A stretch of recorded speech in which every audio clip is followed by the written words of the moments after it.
Juan Graboy, ¿qué tal, Juan? Buenas noches. ¿Cómo estás? Bien, ¿Cómo ¿vos? andás? ¿Bien? Bien, ahí, en la pelea. ¿Qué te anotaste todo? ¿Qué Yo voy anotando. Me gusta anotar. Anotando. Muy Sí. bien. La libreta del almacenero. Sí, sí. Bueno, Así es. ¿cómo está el panorama, en el frente todo y en la oposición sobre todo? Es raro, es una elección en la que a 20 días del cierre de lista todavía no está claro el panorama. Así que bueno, para el cierre de alianzas, que es el 14, va a tener que estar más claro, porque si no es un problema serio, ¿no? O sea, no podemos llegar a patadas en el traste al cierre de listas, sobre todo los que nos estamos postulando, porque hay que armarlas a las listas nacionales y vamos a ir unas paso. Y bueno, tenemos que empezar a tomar definiciones, tenemos 10 días, así que ojalá que se vaya clarificando. ¿Y tu postura respecto a cómo ahora está jugando Guado? A mí me gusta que Guado salga. Yo, mira, el 26 de mayo hice con él el primer acto en Tucumán, por un plan de desarrollo humano integral. 26 de mayo del año pasado. Sí, lo habías Hicimos contado 7 acá. provincias.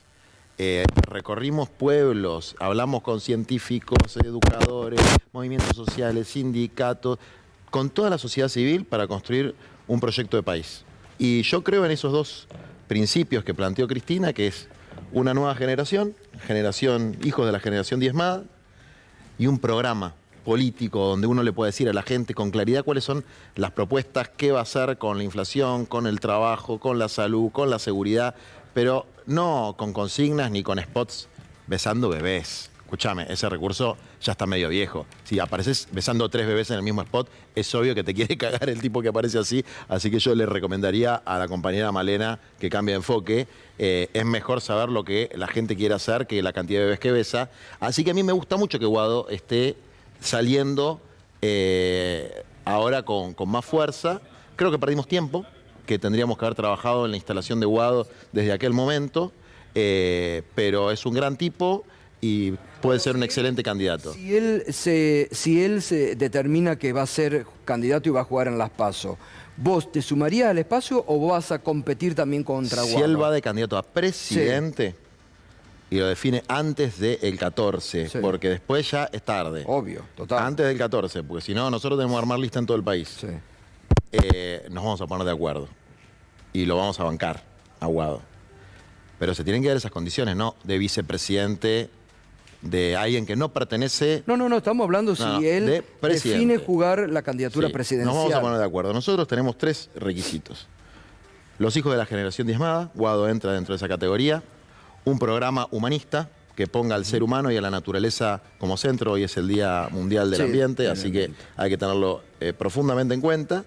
Y nuevos rostros, que no es decir la gente nueva, no. La gente que está excluida del sistema político. Las Nati Saracho, los pibes y pibas más jóvenes de 25, 23, 19, 18, lo que nosotros fuimos impulsando. Digamos, pues yo no soy diputado, ni senador, ni legislador, pero estoy muy orgulloso de los que impulsamos, que haya una cartonera en la Cámara de Diputados, mejora la política, que Ofelia haya sido legisladora, mejora la política, y lo que hemos hecho siempre como fuerza es transferir poder a las voces excluidas del sistema político tradicional.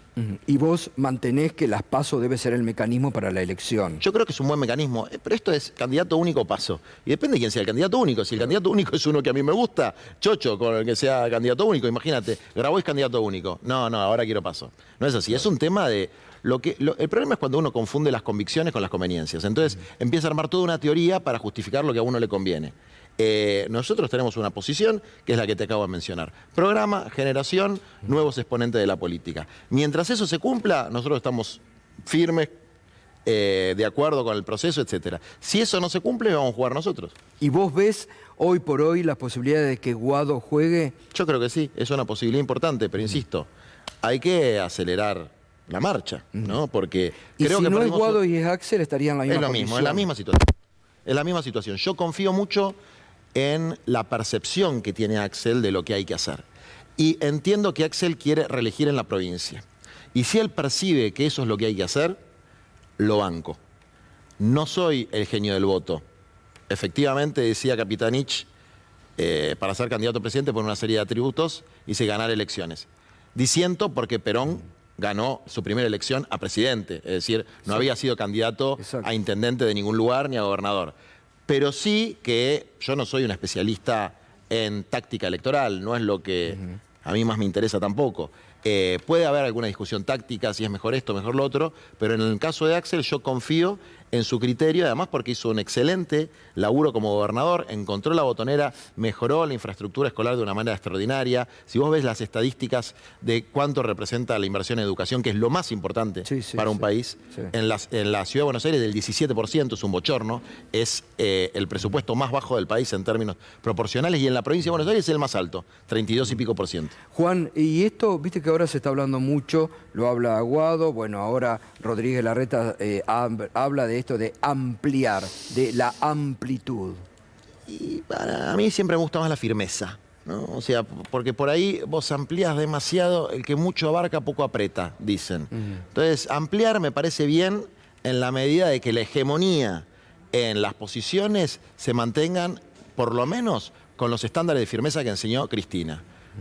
No arrodillarse frente al fondo, no vocación de colonia, aumento de salario, garantía de seguridad social, garantía del acceso a la vivienda, o intentarlo por lo menos, digamos. Si la amplitud es seguir sumando sectores que están con las grandes fortunas, con las multinacionales, con la destrucción del ambiente a través del avance de la frontera agropecuaria, no sé si sirve mucho esa ampliación, aunque te sume 2 votitos más, te los puedes sacar por otro lado. Juan, ¿qué haces si te llama Cristina, te dice que va a haber un candidato único y ese candidato va a ser Sergio Massa? Que voy a ir a las PASO. ¿Y si te dice que no tiene que haber paso? Voy a ir por afuera. Si ella dice que no tiene que haber, le voy a decir yo no estoy de acuerdo. Claro. Yo creo que sí tiene que haber. No sé bien cómo funciona la justicia electoral en ese sentido. Vamos a intentar presentarnos a las PASO, pero si el candidato único es Massa, nosotros vamos a ir por afuera por una razón muy simple. Massa puede ser un aliado táctico, pero Massa tiene mucho más que ver con Rodríguez Larreta que con Axel Kicillof, o con el general Perón, o con la propia Cristina. Entonces, yo no voy a aceptar eso. Y decías que, bueno, si te presentás, obviamente hay que presentar listas en todo el país, con todo el movimiento que eso implica. ¿Ya tenés candidato o candidata a vicepresidente y alguno de los que te acompañarían en tal caso? Candidata a vicepresidenta me lo guardo porque es muy bueno, así que lo voy a dejar para el final. ¿Alguna pista? No. ¿La conocemos todos? Sí. Y después, los candidatos que nosotros promovemos, tenemos un sistema de cupos, como tenía el peronismo, el viejo peronismo.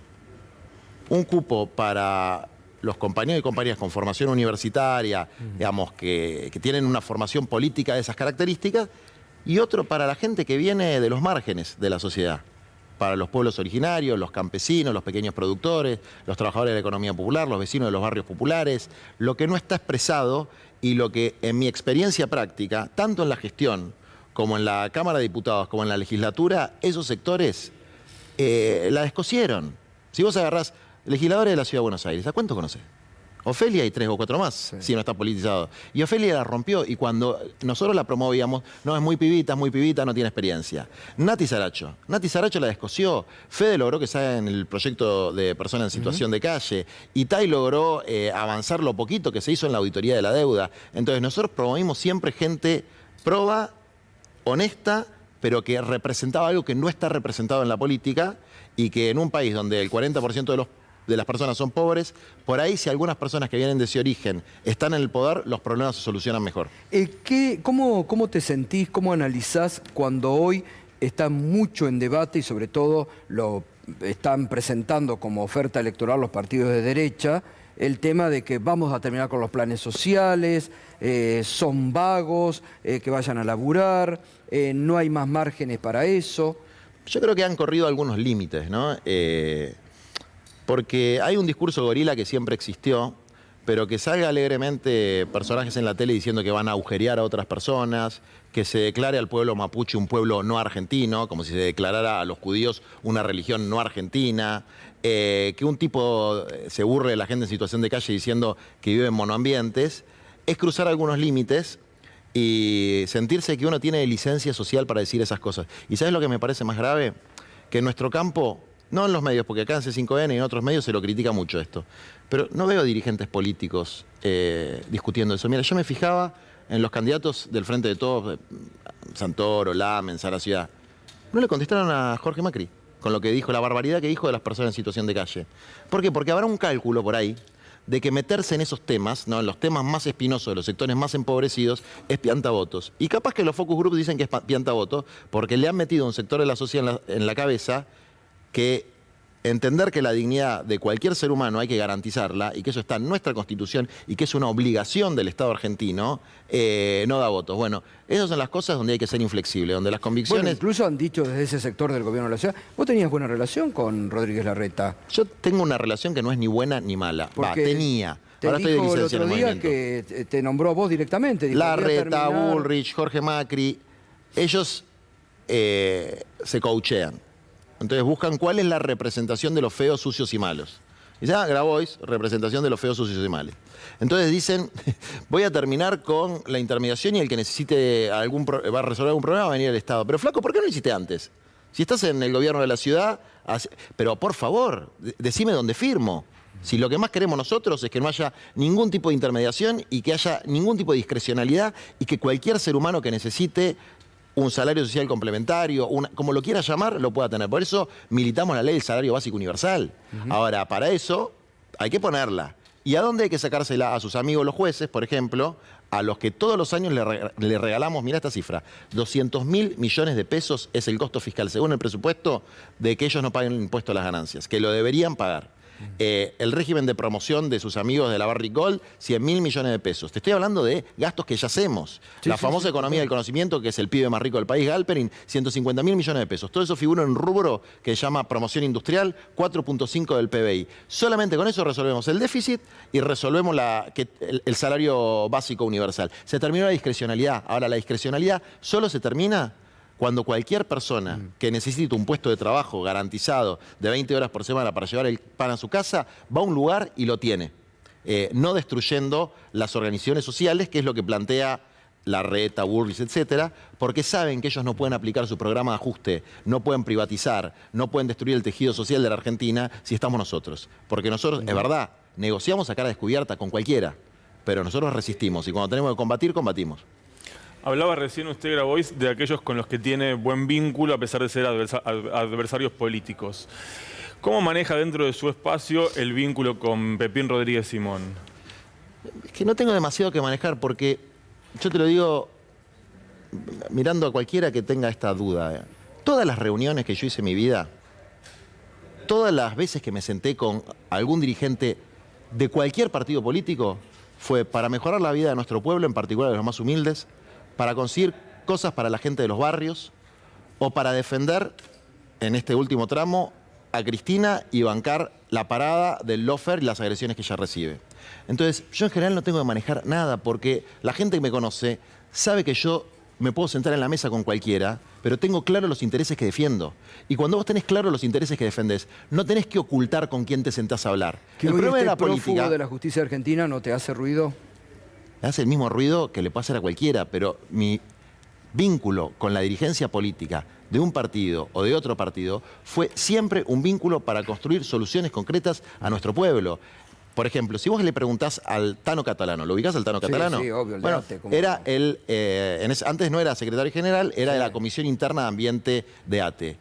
¿En qué circunstancias yo conocí a Picardo y a Rodríguez Simón? Te va a contar perfectamente cómo fue la lucha de los cartoneros en la ciudad, cómo fueron las negociaciones, etcétera. Sí, cuando perseguían a los cartoneros, entonces, cuando tenían la... Mirá, la UCEP. ¿Cómo era la UCEF? Cuando tenían la UCEF que perseguían a los cartoneros. 7 de diciembre de 2009. ¿Quién denunció a la UCEP? ¿Quién hizo que allanen la UCEP?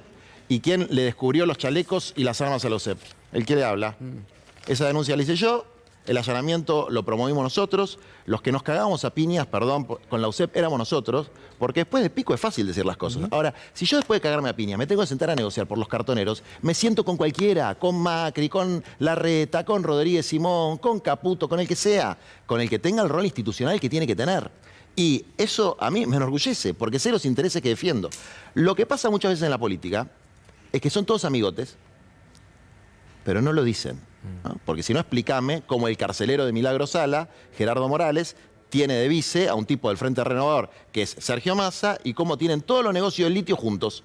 Explícamelo. Pero ellos no los vas a ver hablando de sus pactos de poder. ¿Coincidís con Carrió que Gerardo Morales es Sergio Massa? Coincido con que forman parte del mismo grupo político y empresario, igual que Sáenz.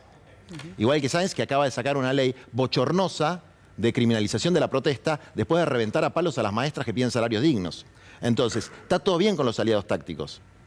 Entiendo lo de los aliados tácticos. Pero que yo entienda lo de los aliados tácticos no quiere decir que me chupe el dedo. Digamos, hay pactos de poder. Y los pactos de poder se hacen abajo de la mesa. El que se sienta en la mesa, se banca la foto y dice, yo me senté para negociar esto, esto, esto. Y son los resultados que traje, porque yo puedo mostrar los resultados que traje de las negociaciones con Rodríguez Simón. La ley de barrios populares, que después con Máximo logramos que el 15% del impuesto a las grandes fortunas, que para mí no tiene que ser especial, sino tiene que ser permanente, y si yo soy presidente va a ser permanente, todos los años la van a tener que poner. Ese impuesto fue una ley que logramos en ese periodo y que después se financió durante el periodo de este ¿Y vos actual en gobierno. ese momento, porque viste que Sí. ahora el macrismo o todos los de Juntos por el Cambio, salvo algunos radicales, lo niegan, nadie lo conoce hoy que está Sí. prófugo de la justicia. ¿Era un hombre con poder dentro del macrismo, Rodríguez Simón? En las cuestiones que a mí me tocó interactuar con él, primero en el 2007, 2008, 2009, que era cuando era jefe de gabinete de Picardo, y después en el proceso de ley de barrios populares, yo vivía en la Patagonia, me vine acuerdo, en específicamente para, en las afueras de San Martín de los Andes, Ahí. para negociar con él. Él tenía bastante poder de resolución en cuanto a las leyes que se presentaban en el Congreso.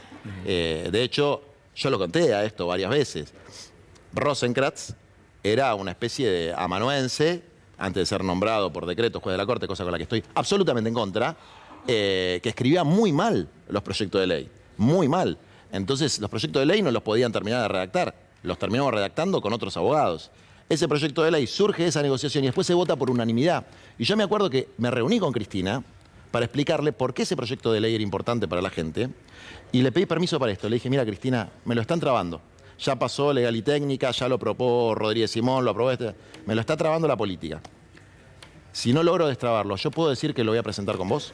Y Cristina me dijo que sí. Entonces hablé con Massot, lo llamé a Massot, que era creo el presidente del bloque. De Bloque de Pro. Le dije, de la Cámara de Diputados. escúchame Massot, si no se presenta en las próximas 72 horas, lo presento con Cristina.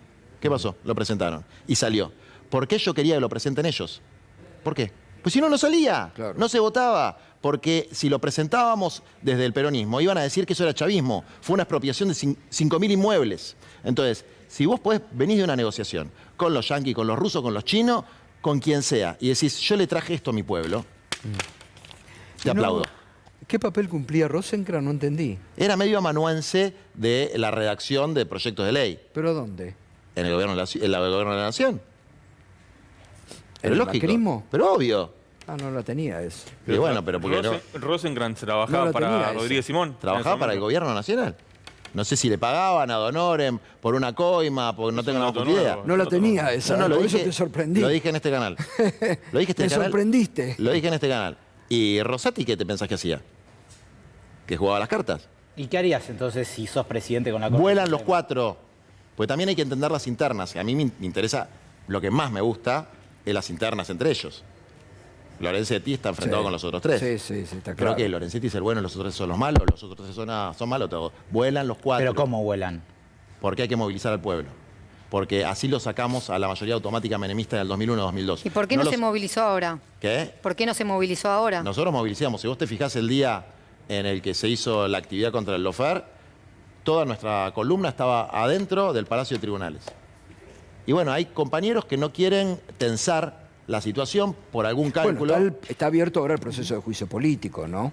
Claro, pero ese juicio político es para tribuna, porque no va a llegar a ningún lado. Si el pueblo no repudia a 4 tipos que nadie le conoce la cara, y no lo hace de manera sistemática y consecuente, como hicimos en el 2001 con la mayoría automática menemista, que permitió que Néstor reemplace esa corte, pero no permitió, no lo puede hacer Néstor porque se le pintó. Había pelea social.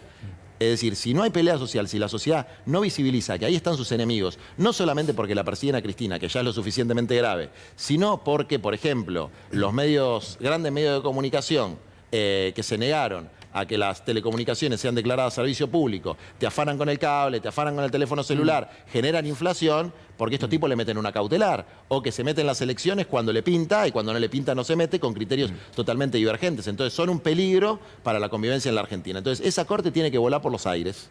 En el sentido metafórico de la palabra, no piensen que voy a ser como Milei que quiere poner bombas, lo digo metafóricamente. Eso también es lo que vamos a hacer. Y eso hay que decirlo con todas las letras. Hay que sacar a los 4 sinvergüenza de la Corte, con los mecanismos que correspondan y con la lucha social, porque el que piensa que las cosas se resuelven únicamente con los procesos electorales, primero no es un demócrata. Porque la democracia se construye en el pueblo, en la calle, en la cotidianidad, no 2 veces por año que se vota. Y segundo, no tiene idea Ahora, de cómo funcionan las relaciones de Grabois, poder. la Corte en este momento está más fuerte que nunca. No, eso es porque nosotros... Está más fuerte que la política. Bueno, sí, está bien, eso, pero es un problema de decisión de nuestro campo. A ver, las negras avanzan cuando las blancas retroceden, o al revés, si no te gusta el color. Nosotros hemos retrocedido de Vicentín para acá, no paramos a recular en chancleta. Entonces, ese es un problema serio que tenemos. Es un problema serio que tenemos. Entonces, a mí me parece que falta, como dice la canción de Silvio Rodríguez, la necedad de asumir el enemigo.